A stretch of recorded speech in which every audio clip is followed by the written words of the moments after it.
गुन्हा कधीही लपून राहत नाही. कितीही प्रयत्न केला तरीही कायद्यापासून गुन्हेगार वाचू शकणार नाही. कितीही चॅप्टर असला तरीही गुन्हेगारांच्या हाती पडतील बेड्या. फक्त तुम्ही राहा सावध. प्रत्येक क्षणी क्राईम टाइम गुन्ह्यांचा पर्दाफाश.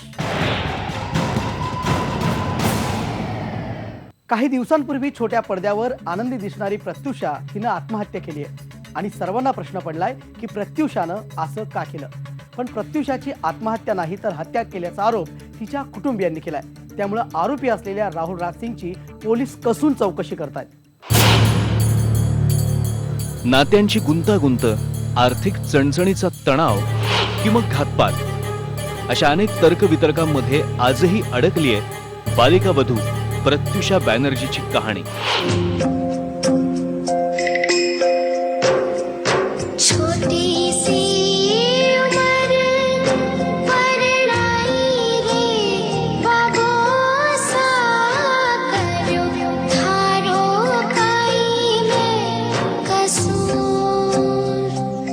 छोट्या पडद्यावर मालिकांमध्ये तिची जी भूमिका होती त्याविषयी उत्कंठा जशी वाढायची तशीच उत्कंठा आजही कायम आहे. पण ती मालिकेपुरती नसून प्रत्युषाच्या आत्महत्येमागची आहे. टीव्ही मालिकेतून तिचं कॅरेक्टर आनंदी घराघरात पोचलं. टीव्ही समोर मालिकेतल्या तिच्या कॅरेक्टरच्या सुखदुःखांशी महिला प्रेक्षक वर्ग समरस व्हायचा आणि त्यामुळेच तिच्या आत्महत्येनं खळबळ उडाली.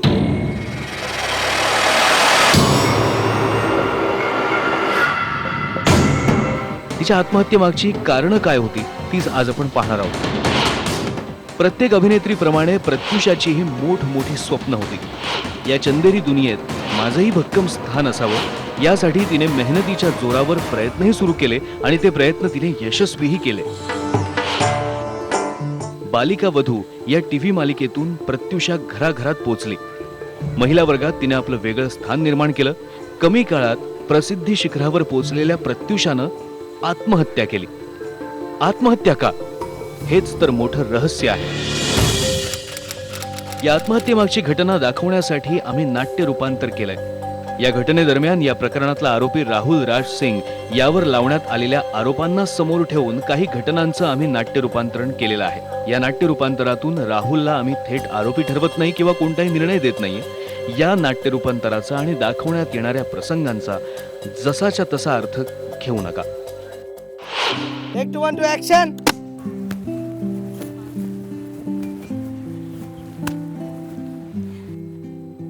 मैं मेरे ससुराल में हूँ पर लेकिन मुझे ऐसा लग रहा है कि मेरी मैके की महक यहाँ तक खींच के ले आई है. वाह. Okay, very good.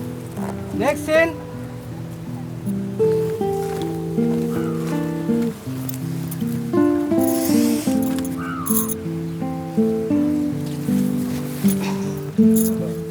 मेकअप दादा.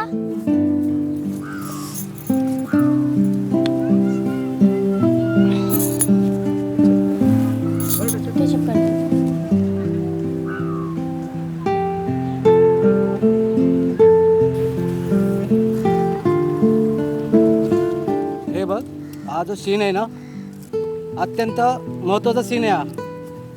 आणि या सीनमध्ये नवरा बायकोचं भांडण होतंय आणि हा भांडण इतका विकोपाला गेले लक्षात घे पहिला. हा त्यानुसार सर्व आलं पाहिजे.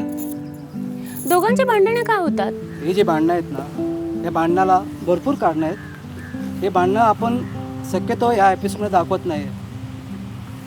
स्पॉट बॉय पाणी पिला.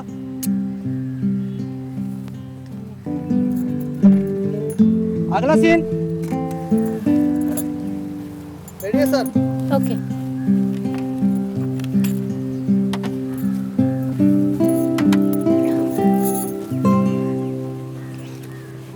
नाही सर, नाही सर. हे बघ बरोबर बघून घे तू अगोदर. हो. लक्षात घे अगोदर. इकडे इकडे बघ तू. हाय बरोबर. Oh hi. Come sit. Hi sir. हाय.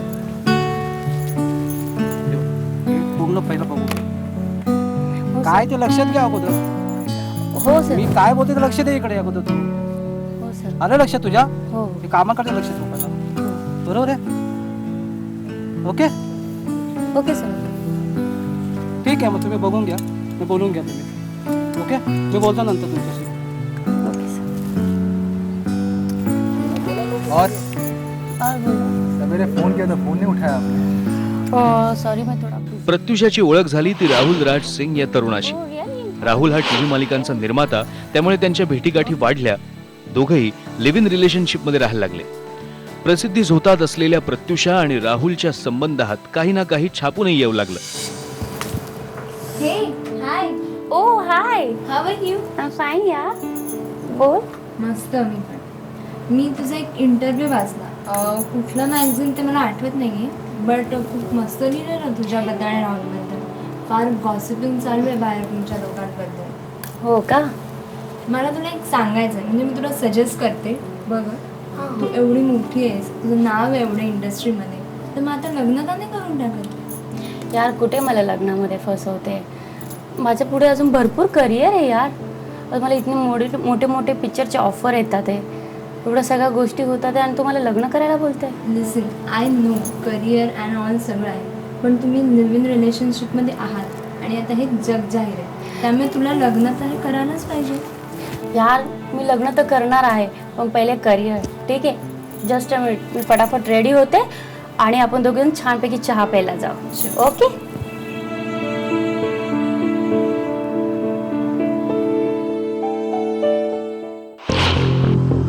प्रत्युषाचा मित्र परिवार या ना त्या मार्गानं तिला सावध करत होता, कारण धोक्याची घंटा जणू त्यांना आधीच ऐकू आली होती. प्रत्युषा आणि राहुलच्या नात्यांमध्येही एव्हाना बदल होत होते. दोघांमध्ये वारंवार वाद होत होते. तू माझ्या अकाउंटवर पैसे काढलेस? हो काढले. कोणाला विचारून काढलेस? म्हणजे कोणाला विचारून? म्हणजे अरे ते पैसे माझे होते, माझे. कसं काय तुझे पैसे? माझा काय अधिकार नाहीये तुझा का? काय अधिकार त्याच्यावर? तू एकट्याने नाही कमवले, ते मीही कमवलेले आहे. अरे सोड सोड, आवाज खाली करून बोल तू. हे बघ, तू आहे ना, मी खूप टेन्शन मध्ये. प्लीज तू माझ्या का नादी लागू नकोस. तू मला नको शिकवू, समजलं ना? हे जे तुझा फॅन फॉलोइंग जे लोक ओळखतात ना, ते माझ्यामुळे. तुझ्यामुळे काय ओळखतात आहे मला? तुझ्यामुळे काय ओळखतात? तुझ्यामुळे नाही, अरे मग तुला जास्त माझ्यामुळे आवाज ओळखतात. चढू नको तू माझ्यासमोर. जास्त बोलू नकोस, समजलं? जास्त बोलू नकोस. तू माझ्यासमोर आवाज माझ्या पुढे बोलायचं नाही. तू चुप बैठ अभी. तू गप्प बस, मेरा idiot. दिमाग खराब मत कर तू अभी. तू आहे ना माझ्याशी नाद. तेरा जो फैन फॉलो अभी का अभी खत्म कर दूंगा, समझ ले तू. जा, काय करतो कोई ना, पहचानेगा दाखव. नहीं, समझा ना? जो सीरियल मिली ना मेरे वजह से मिला तुझे, समझ तू काय करतोस ना, मी पण बघून घेते. जा हाँ देखता हूँ मैं जा तुझे. जा.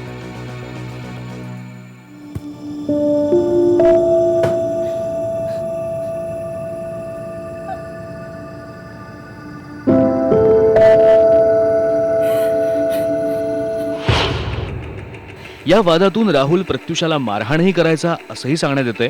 या सगळ्यातून जाताना प्रत्युषा आतून कमजोर झाली होती. तिचा आर्थिक व्यवहार सुद्धा राहुलकडेच होता. प्रत्युषाचे एटीएम आणि डेबिट कार्ड हे राहुलकडेच असायचे आणि याच कार्डाच्या साहाय्यानं राहुल हा प्रत्युषाच्या बँक खात्यातून पैसे काढायचा आणि चैन करायचा. प्रत्युषाच्याच पैशांची दारू पिऊन तिलाच मारहाण करायचा. तिने कमावलेला पैसा तिला वापरताच येत नव्हता. प्रत्युषाच्या कुटुंबियांनी राहुल हा प्रत्युषाच्या कमाईवर ऐशोआराम करत होता, पण तिला एकही पैसा वापरू देत नव्हता असा आरोप केलाय. इन्होंने इसने बहुत टॉर्चर करके मेरा बच्चा खत्म कर दिया. बस और कुछ नहीं कह सकती मैं. क्या चाहती है मैम, क्या सजा हो रहा? जिंदगी भर वो जीते रहे और सड़ते रहे जेल के अंदर. भांडणाचं दुसरं कारण होतं सलोनी. सलोनी ही राहुलची जुनी प्रेयसी. राहुल त्याच्या जुन्या प्रेयसीला म्हणजे सलोनीला भेटत राहायचा आणि ज्याला प्रत्युषाचा विरोध असायचा.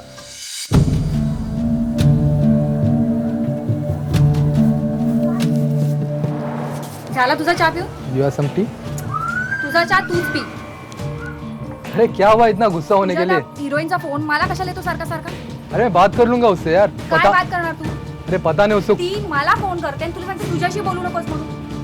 जस्ट चिल डाउन, इतना गुस्सा मत करो आप. शांत हो जाओ, मैं उससे बात कर लूंगा, ठीक है? काय बात करणार तू? अरे समझा दूंगा उसको यार. काय वैसे भी समजावणार? पता नहीं उसको क्या हो गया है आजकल. मेरे से भी ठीक से समजावणार बात नहीं कर रही है. पता नहीं लग रहा है क्या हो गया उसको आजकल. सलोनी आणि राहुलच्या संबंधामुळे प्रत्युषा प्रचंड अस्वस्थ होती आणि त्यात प्रत्युषाच्या नावावर कर्जाचा डोंगर वाढत होता. येस. हो या ना. मॅडम मी बँकेतून आलोय. तर तुमच्या लोन संदर्भात हां बोला. तुमचे कार लोन्स 3 EMI बाकी आहेत मॅडम. तुम्हीच आहे का ते मला 10 वेळेस कॉल करत असता? हो मी आता शूटिंगमध्ये असते, कधी पार्टीमध्ये असते, कधी कुठे असते, तुम्हाला काही कळत नाही. तुमचे नेहमी कॉल येत असतात मला. मॅडम मी पण माझं कामच करतोय ना. मी काय छोटी मोठी ॲक्टर नाही आहे, ठीक आहे. मलाही शूट असतात, हां, मलाही कुठे बाहेर जावं लागतं. तुमचे कॉल उचलायला आहे का मी? मॅडम मार्च एंडिंग असल्यामुळे आम्हाला सगळा हिशोब द्यावा लागतो. हो मला कळतंय मार्च एंडिंग आहे. तुम्हाला कळत नाही का मी काय बोलते ते?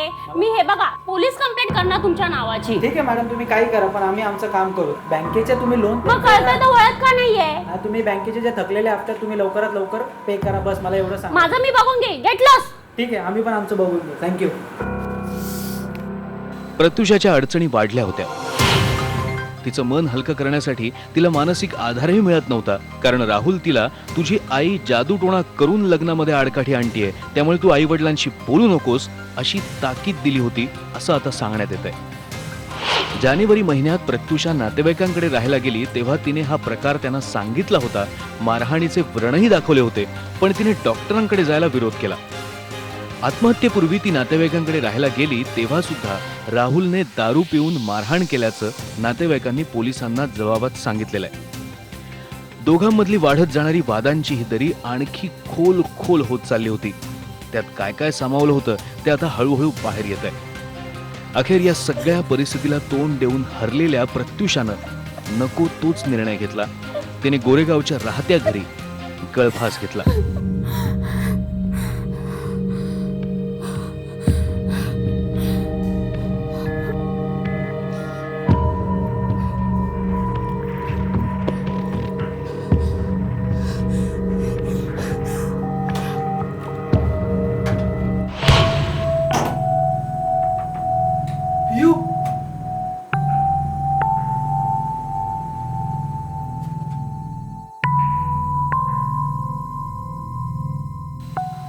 सूरज ओझा, IBN लोकमत, मुंबई. आता वेळ झाली छोट्याशा ब्रेकची. ब्रेक नंतर पाहूया प्रत्युषा बॅनर्जीनं आत्महत्या केली का तिचा झाला घातपात. तुम्ही कुठेच जाऊ नका, पाहत राहा क्राईम टाइम, गुन्ह्यांचा पर्दाफाश.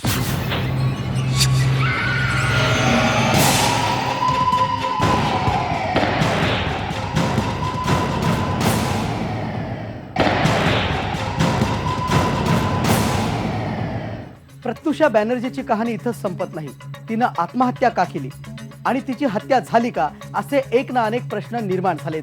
आणि या आरोपांच्या फरीत सापडलाय तिचा प्रियकर राहुल राज सिंग. लाईट, कॅमेरा आणि रहस्य असंच काही झालंय ते बालिका वधू प्रत्युषा बॅनर्जी बरोबर. प्रथम दर्शनी दिसत असलेल्या प्रत्युषा बॅनर्जीच्या आत्महत्येमागे अनेक प्रश्न उपस्थित झालेत. त्यात आरोपींच्या घेऱ्यात आहे राहुल राज सिंग. राहुल राज सिंग प्रत्युषा बॅनर्जीचा प्रियकर, तिच्या भावी आयुष्याचा जोडीदार. राहुलच ती व्यक्ती आहे ज्यानं पहिल्यांदा प्रत्युषाला आत्महत्या केलेल्या अवस्थेत पाहिलं. राहुलनेच प्रत्युषाला कोकिलाबेन हॉस्पिटलमध्ये नेलं. प्रत्युषाच्या जवळच्या व्यक्तींकडूनही माहिती मिळतेय की प्रत्युषा आणि राहुल मध्ये शुक्रवारी कडाक्याचं भांडण झालं. वजह होगी ना कि एक लड़की पागल तो नहीं है कि वो ऐसा कदम उठाएगी. तो अगर कुछ हुआ भी है तो उसकी कोई वजह है, वो हम वजह जानेंगे. और ये भी है कि अगर खुदकुशी भी की है तो जिसको रहना चाहिए था उसके साथ था नहीं, वो वहाँ से चले गया.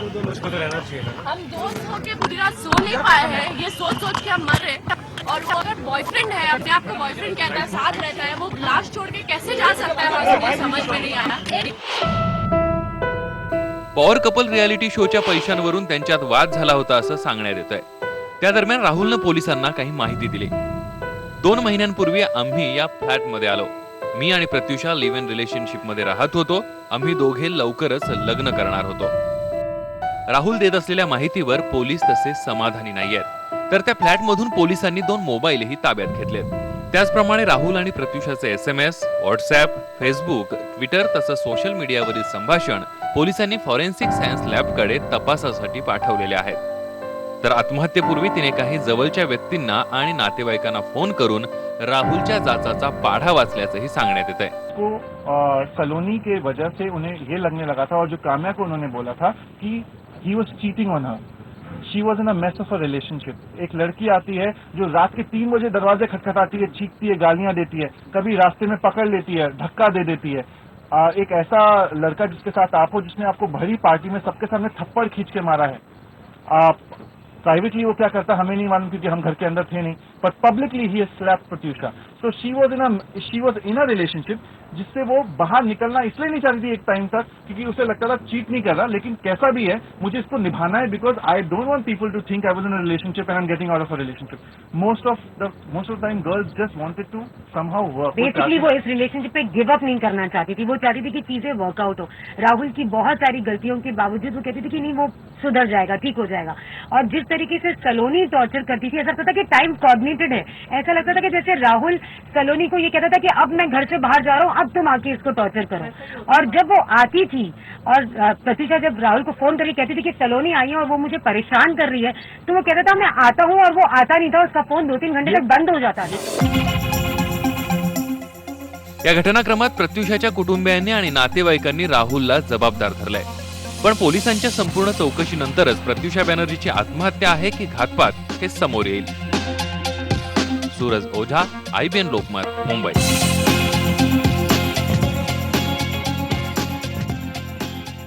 कमी पैशात परदेशवारीचं स्वप्न दाखवून वरिष्ठ नागरिकांची फसवणूक करणारी टोळी मुंबईत फिरते. रिटायरमेंट नंतर जोडीदारासोबत परदेशात फिरण्याची इच्छा असलेल्या अनेक वृद्धांना या टोळीनं लुटलंय. या टोळीतल्या एका म्होरक्याला पोलिसांनी अटक केली, तर अनेक जण अजूनही मोकाट आहेत. त्यामुळे मुंबई, ठाणे आणि जवळपासच्या भागातल्या ज्येष्ठ नागरिकांनी सतर्क राहण्याची खरी गरज आहे. दहिसरमध्ये राहणारे पेडणेकर कुटुंबीय दुबई आणि अबुधाबीला जाण्याचं स्वप्न पाहत होते. आयुष्यभर कष्टाने कमवलेले पैसे खर्च करताना त्यांनी खूप विचार केला होता. सगळ्यात माफक दरात टूर नेणाऱ्या अनिरुद्ध टूर्सची त्यांनी निवड केली होती. पण ही कंपनी खोटी असल्याचं कळल्यावर त्यांच्या पायाखालची जमीनच सरकली. जेव्हा आम्ही बुकिंग केलं ना त्यावेळेलापर्यंत आम्हाला हे माहीत नव्हतं की त्यांची हे असं चिटिंग करायची वगैरे धंदे आहेत वगैरे म्हणून. पण नंतर लेटली म्हणजे आता आम्हाला कळायला आलं की बरेचसे ओल्ड एज पर्सन म्हणजे माझ्यापेक्षा जास्त सिनियर पर्सन आहेत त्यांनी फसवलेलं आहे. आणि त्यांना हीच पद्धत की पैसे घेतले आणि आदल्या 2 दिवस पूर्वी सांगायचं की त्यांचं काही कारणास्तव होत नाही. मालाडचे अशोक नागवेकरही अनिरुद्ध टूर्सच्या जाळ्यात अडकले. त्यांचेही रिटायरमेंट नंतरचे पैसे अडकले आणि या वयात पोलीस स्टेशन आणि कोर्टात हेलपाटे मारायची वेळ आली. अनिरुद्ध ट्रॅव्हल्स त्याच्यात थ्रू आम्ही पैसे भरले 2.5 लाख रुपये. पण आमची टूर 9 मेला जाणार होती. पण 2 दिवस अगोदरच त्यांनी सांगितलं की टूर जाऊ नाही शकणार, कॅन्सल झाली आम्ही. आणि त्यानंतर अजूनपर्यंत आमचे पैसे त्यांनी दिलेले ॲडव्हान्स पैसे दिलेले अजून रिटर्न नाही केले. म्हणजे पेपरमधल्या सगळ्याच जाहिराती खऱ्या नसतात, त्याच्यावरती विश्वास ठेवू नका हेच सांगायचं आहे. कुठलीही बातमी असेल तरी पण आता विश्वासच बसत नाही आमचा कोणावरती. भांडूपमधल्या ड्रीम्स मॉलमध्ये जीवन खरात याने 2010 साली अनिरुद्ध हॉलिडेज ही कंपनी सुरू केली. तो ज्येष्ठ नागरिकांना स्वस्त पॅकेजेसचं आमिष दाखवायचा आणि निघायच्या आदल्या दिवशी ट्रिप रद्द करून फसवणूक करायचा. पोलिसात तक्रार केल्यानंतर आता जीवन खरात गजाआड आहे आणि त्याचं ऑफिस गायब झालंय. या संदर्भात फसवणुकीचा गुन्हा दाखल केलेला आहे. ह्या इस्माने इतर अशाच अनेक प्रकारच्या सिनियर सिटीजन लोकांनाही फसवलं असण्याची दाट शक्यता आहे. पोलीस त्या दृष्टीने तपास करत आहेत. मुंबई, ठाणे, नवी मुंबई आणि परिसरातल्या 30 ते 40 वृद्धांकडून या टोळीने प्रत्येकी 95,000 रुपये लाटलेत. जीवन खरातला अटक झाली असली तरी त्याचे साथीदार अजूनही मोकाट आहेत. त्यामुळे कुणी स्वस्तात परदेशी वारीचं तुम्हाला स्वप्न दाखवत असेल तर सावधान. सूरज ओझा, IBN लोकमत, मुंबई. आपण जिथं असतो तिथं आजूबाजूलाच गुन्हा वावरत असतो. ऐन मोका साधून गुन्हा घडत असतो. म्हणून काही आढळलं संशयास्पद पोलिसांना कळवा बिनदिक्कत. आजच्या भागात इथेच थांबतोय. तुम्ही सावध राहा प्रत्येक क्षणी. पाहत राहा क्राईम टाइम, गुन्ह्यांचा पर्दाफाश.